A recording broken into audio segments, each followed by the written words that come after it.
On awesome people, welcome to another episode of Awesome People Instagram live series. It is a 31-day challenge that I decided to take on in the month of December. Why? Because I had nothing better to do. I was like, you know what, let me just go ahead and use this time to interview some of the baddest and best, most awesome Persian entrepreneurs, creators, and artists, and just overall cool people that are doing some great things. So I appreciate you tuning in. Welcome, bienvenidos, khosh amadid, durud bar shoma. And yeah, so for 31 straight days, it's been great so far. Today is day number 16. My awesome guest is going to be Dr. Mahtab Hariri, which I'll patch in very quickly in just a couple minutes. And actually, Mahtab John, whenever you get the chance, go ahead and click the join button, and there you are. Great. So I'll see you in a few seconds. Stay tuned, hang tight. I know you're in Chicago, so bundle up and get ready for this conversation. It's going to heat you up. Hello to Bito Jun. Hello to Paris. What's up, Shaz? Good to see you guys. Nice family affair. Oh, Seppi's back in this thing. Look at this. I love you guys. Thanks for dropping in and spending a part of your Thursday with us. Just a friendly reminder, Thursday, December 29th, special 5-hour edition of Zendegi, the Persian music live stream, featuring DJ Kia, DJ Sam, DJ Yazdan. 5 minutes, great programming, great music, cool stuff. Let's go enjoy and celebrate the amazing music that we have as Persians. Other than that, before I forget, if you want to nominate an awesome Persian, I have a link in my bio. Just fill in the little form, very short form. You drop in their Instagram page, and that's it. Let's shine a bright light on the most awesome Persians that you know.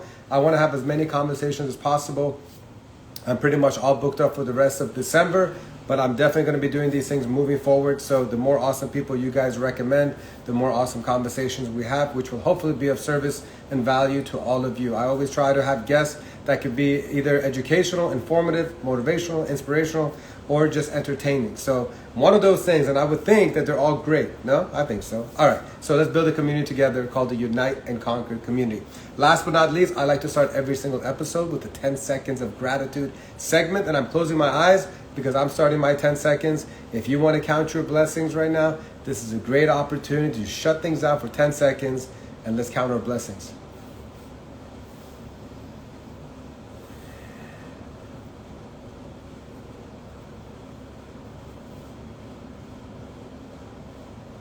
All right, I almost fall asleep on that one. All right, so guys, let's be real here.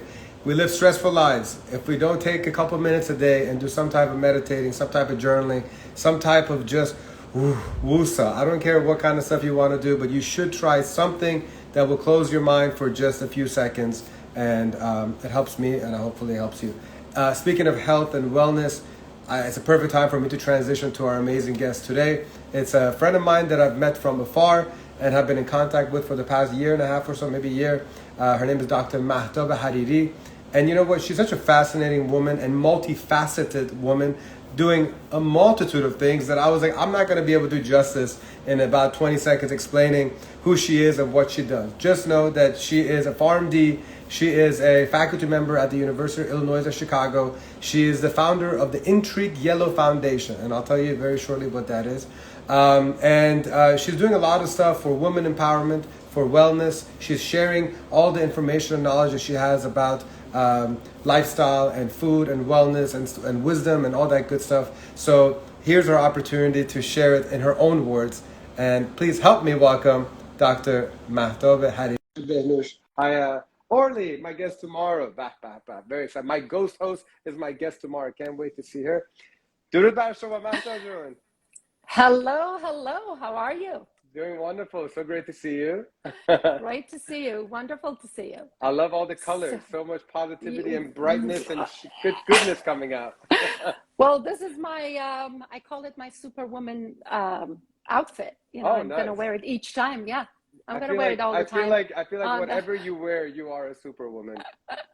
Thank you so much. But I chose this as my uniform, you know, to just show up on the Instagram. For one thing, you know, it makes my life easier, you know, so that I can just get into it and show up on time.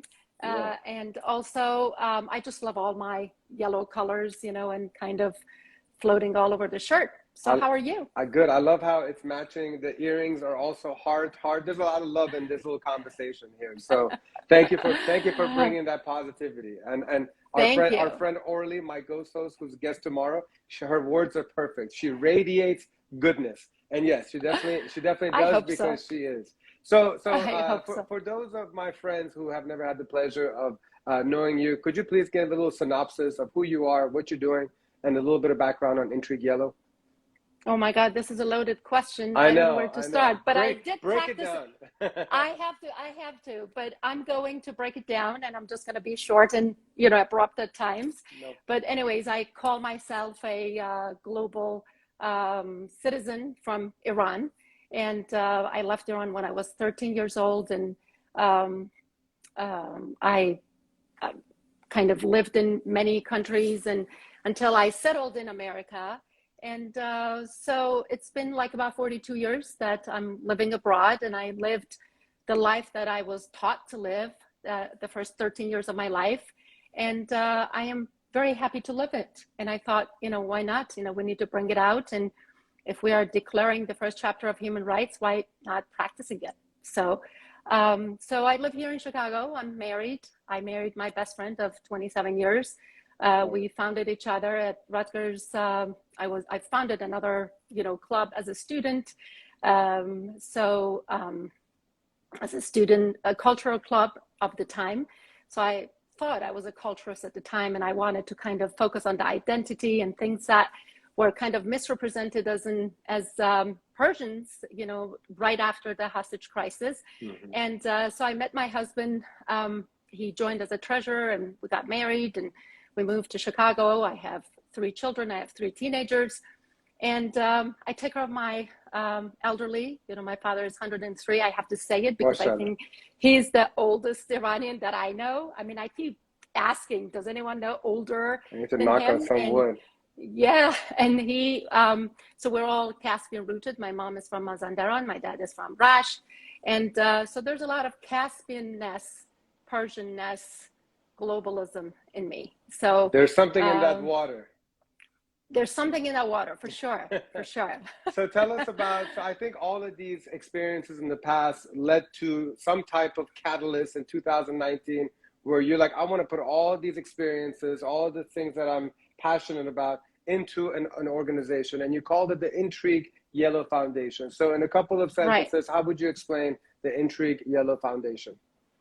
Imanjan, I don't think I had a catalyst. I think I lived this life all along, and it was time to kind of shove it inside of a yellow bubble and kind of bounce it around and say, okay, can we live it? You know, mm-hmm. It's just, so I don't think I had necessarily like a catalyst. I don't think any idea, you know, even writing the first chapter of human rights, which is based on good thoughts, good words, and good deeds, mm-hmm. As simple as it sounds, I don't think it was created just overnight. I mean, it had a depth to it. So as a chemist, as a pharmacist, I mean, I can't tell you that it was like a specific catalyst, but it had something like a message in it that I needed to insert it into the world and kind of live it. You know, I just didn't want to be a preacher to my children, for one thing. You know, I didn't want to say, oh, we come from this great history and we were this and we were that and all of this. I wanted to live it and show it and role model it to my children and the next generations to come.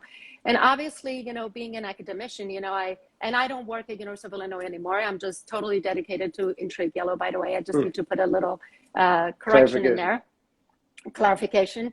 So, but I use all that academic experience that I had. You know, I'm devoting myself and donating everything that I know from finding remedies, not just in the pharmaceutical world, you know, from medications and all of that, but also being analytical and finding solutions to the things that we live day to day, you know, as a tool. I mean, I just don't want to be a philosopher of living a good life. I just want to be a doer.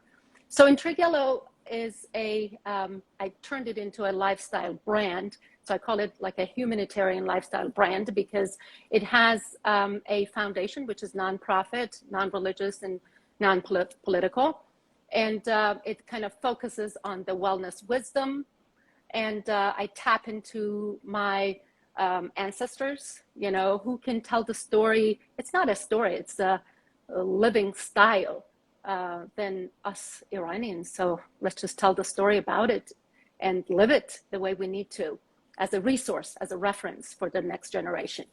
And the things that you focus on most, there's like the woman empowerment. I feel like there's, or I know you want it to be for both sexes as well, but there's a lot, there's a lot of pride for being an Iranian woman and why you are proud? Like, I know it's very passionate for you to share, which I want you to answer. And then also there's like the whole wellness aspect. So how do you present it? You know, how do people become a part of your community? And is it just, to tell us more about how they can be more involved in it and be able to enjoy all this content that you're trying to share with them?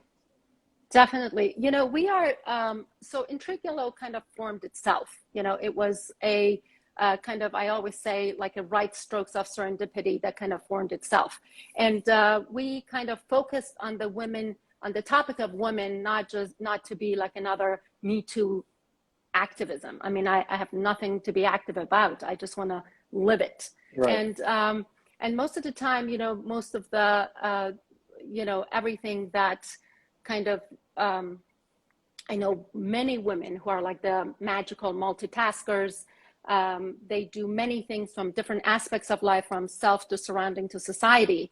And particularly in where we come from, you know, with the Persian wisdom that I keep tapping into, and I'm studying it, you know, very intensively from the master's in location. We learned so much that this particular wellness wisdom was based on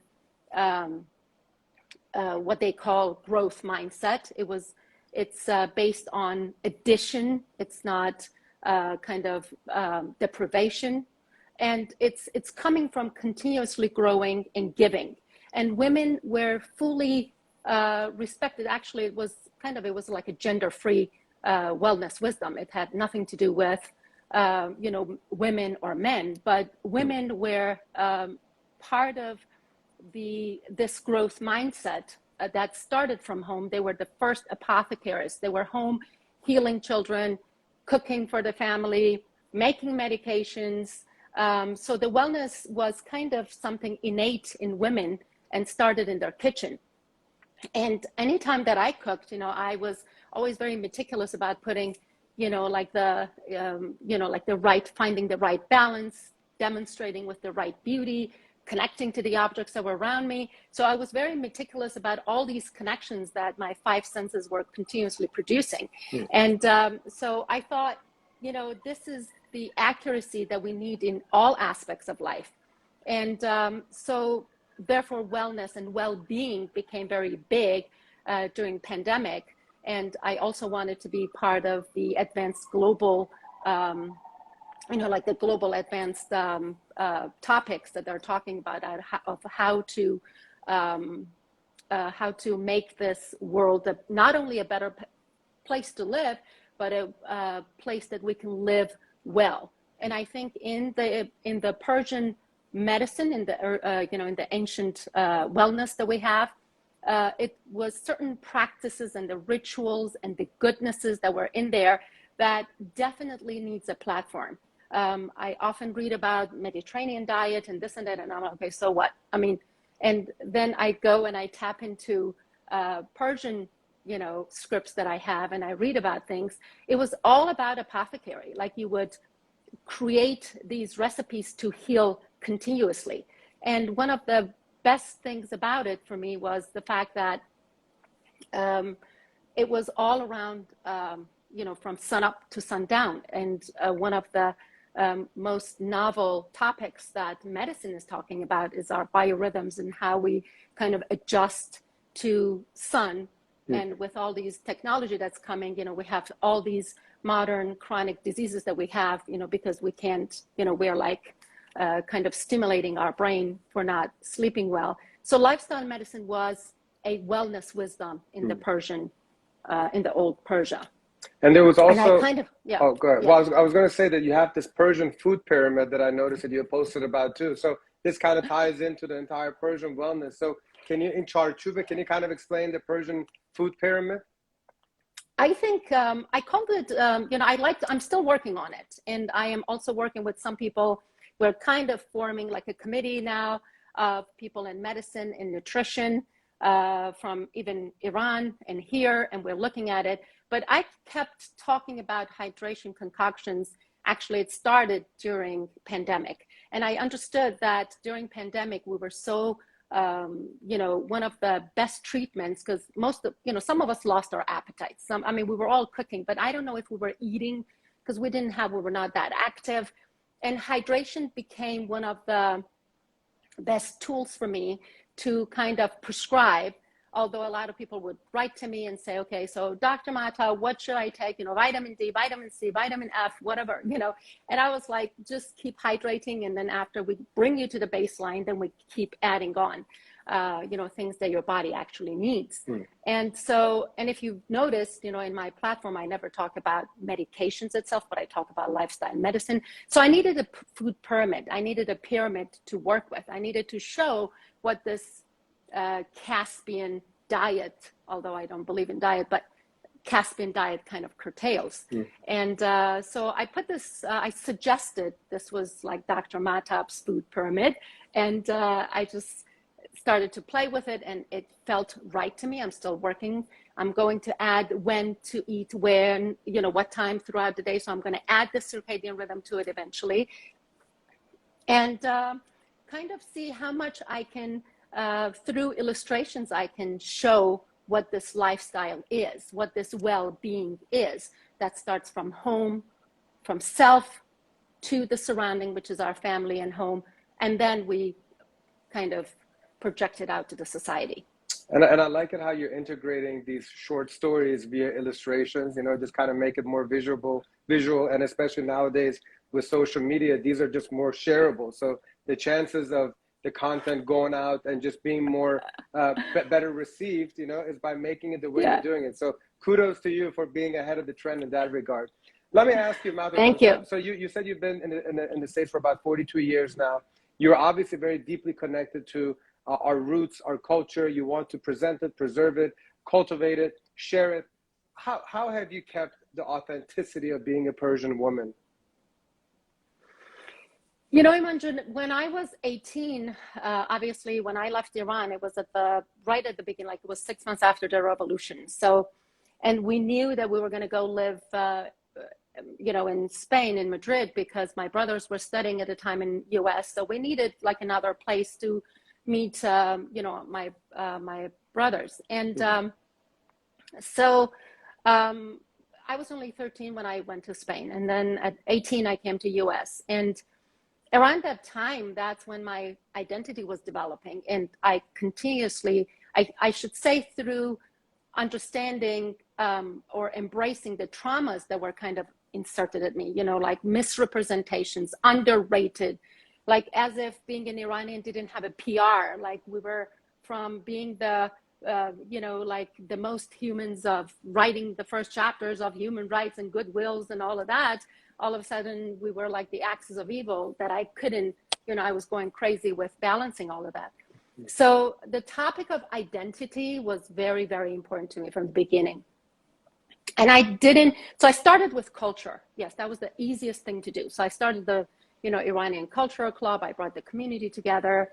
We built a school in Loshan, Iran, which is Gilan, and we did it totally free of any connection to anything. You know, it was just, we had like a board of trustees here at Rutgers University and a board of trustees, which was our parents in Iran, and they built the school, which the school is about, the club is 33 years and the school is 33 years. So I'm hoping through Intrigue, I'm connecting to the universities to see if we can refund it and rebuild it and renovate it.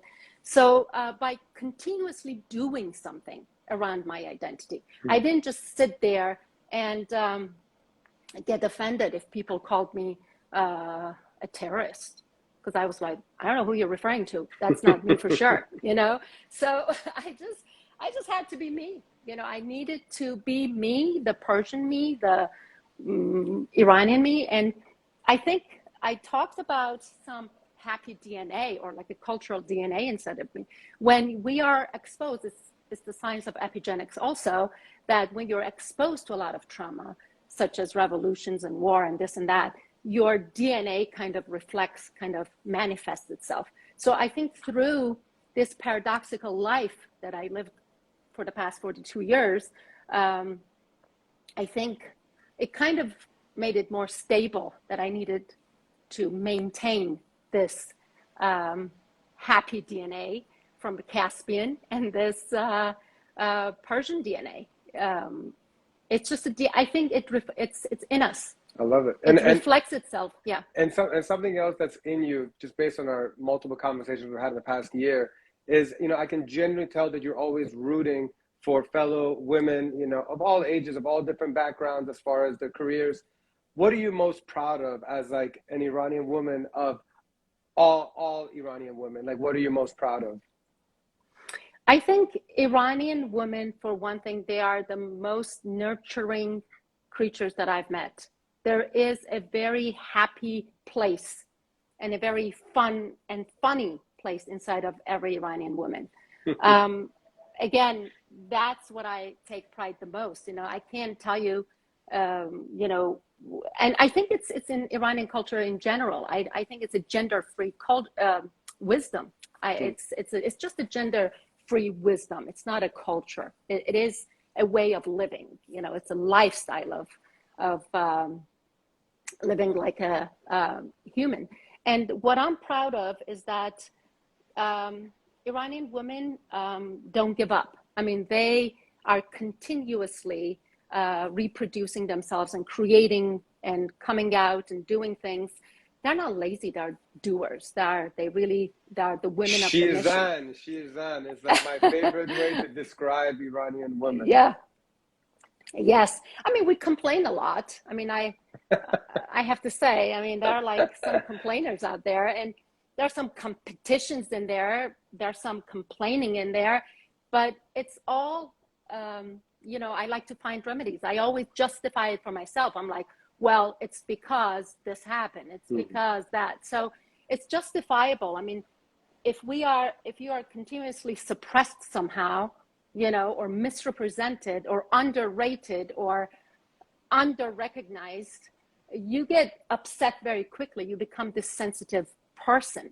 So I think Iranian women are more on the sensitive side, to kind of put it in a nutshell, I think. Yeah, because they've had to fight for a lot of things that they really shouldn't have been fighting for, you know, from our grandmothers to our mothers to even, you know, the children of them.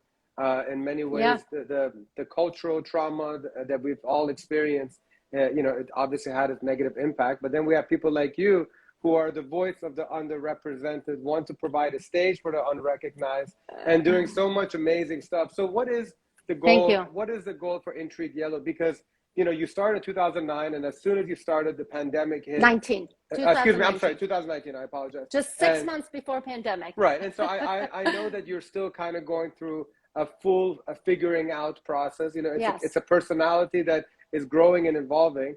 My question to you is, if you had a vision for Intrigue Yellow in 5 years, where do you see it? How do you see it? Well, Iman John, I have to mention this. Intrigue Yellow, it's a round table of brilliant minds, of women from all over. It's not just from Iran. You know, I have women from Lebanon, American women, from Sweden, so they're all board members. You know, we all work together. We sit around the round table. I call it like the shiny yellow, you know, and it's in my illustrations. You know, I'm trying to tell the story of Intrigue Yellow through illustrations. And we all sit around and we recognize that there are 4 categories of energies of women, which is in expressions, in enlightenment, which is women in science, expressions, women in voice, women in photography, or, you know, or any other expressions. And also the other E, you know, we have like 4 energies that we kind of bounce around, is empowerment, which is like women in fashion, and actually, women in food and medicine. Dorian was just on the chat. She says hello. She's a queen bee of fashion right now. I didn't mean to cut you off, but you know, that's definitely one young woman that I'm very proud of for what she's doing. Yeah.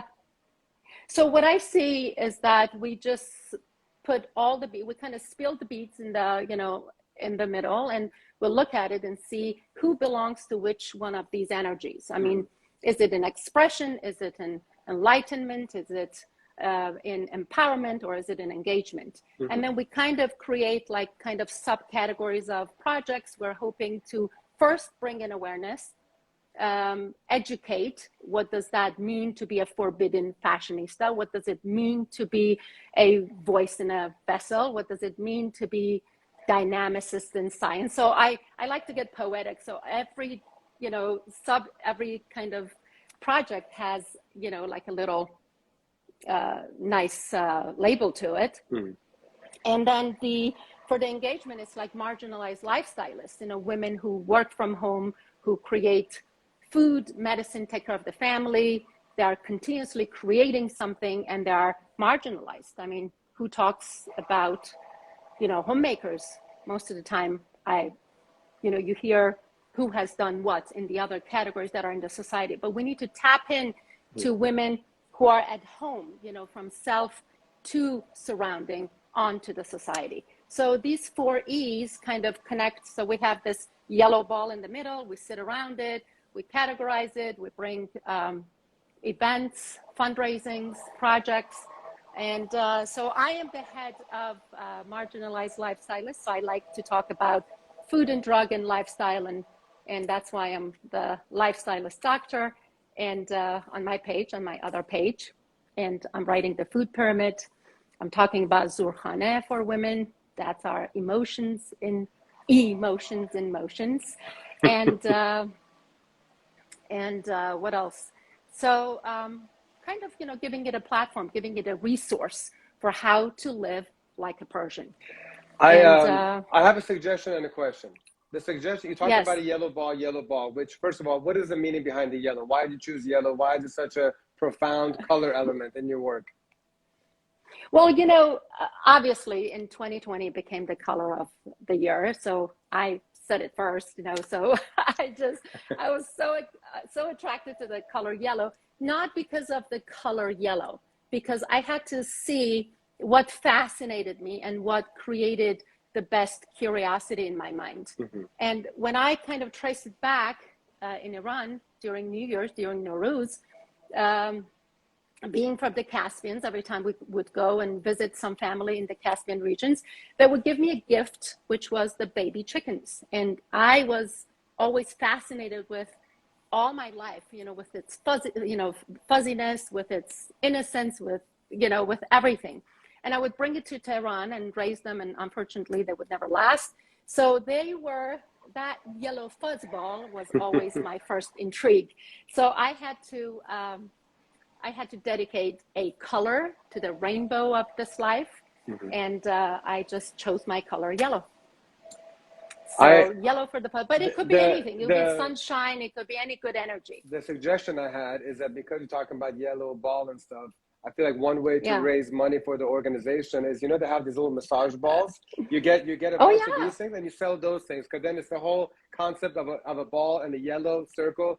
And, people might buy it. It's also therapeutical for people who have like arthritis. So anyways, I'm just throwing out suggestions there, completely irrelevant to the conversation. No, that's wonderful. I told you earlier that I love having conversations with you, and our conversations last like an hour all of a sudden. We do want to keep it fechorde, as they call it, but I want to spend the last minute where you tell me a couple of women that have been your role models growing up or even now. Let's end it on you showing some love to the people who have paved the way for the stuff that you're doing right now that is creating platforms and opportunities for the next generation of Iranian women. Imanjan, the role model is always growing. It's like an evolving thing. Like every stage of my life, there's someone that I like, and someone, I can't just say, oh, I love this one person and I wanted to be like her. Obviously, as a child, I had my mother, who was the women activist of the time. I don't consider myself an activist. I'm a lifestylist of good and happy in this humanitarian lifestyle brand. But obviously, I had seen many women when I grew up, and some of them, they are still, one of them lives in in Washington, D.C. So I had met many women of the time in Iran. And as I was growing up, I had many role models. I honestly cannot say one woman was someone that I loved. But if I have to name, I think the ladies that are in my, as board directors right now, I think they're all my role models. I like to learn from them. They're my mentors. Awesome. And I look up to them right now. Right now, currently, they're my role models. Well, they're also going to be like the nucleus that are going to continue to grow Intrigue Yellow. So that's great that Yes. you're showing them a lot of love. All right. Well, thank you so much. That was a very PC response too. You want to make sure that, you know, you don't name anyone. And of course, you got to show love to the mom. So thank you so much, Mahtab. I really appreciate Thank you so much. taking time Thank out of you. your busy life and Thank fill you for us in on having all me. you're doing. And God bless you for all that you're doing. Keep it up. And, you know, I'm rooting for you. I'm supporting you as much as I can. Thank you. And Thank you, Manjan. You're doing wonderful yourself. My Yes. pleasure. Please, any website that you can share with people, tell them where they can find you, follow you, and all that good stuff. Well, they can look at www.intrigueyellow.com. Obviously, that was my art work on Wix. I made it myself and all the graphics, and I'm like a one-woman show. And I am currently looking to actually make this website even bigger, nicer, growing, inserting the food pyramid, where to find me, on the wellness.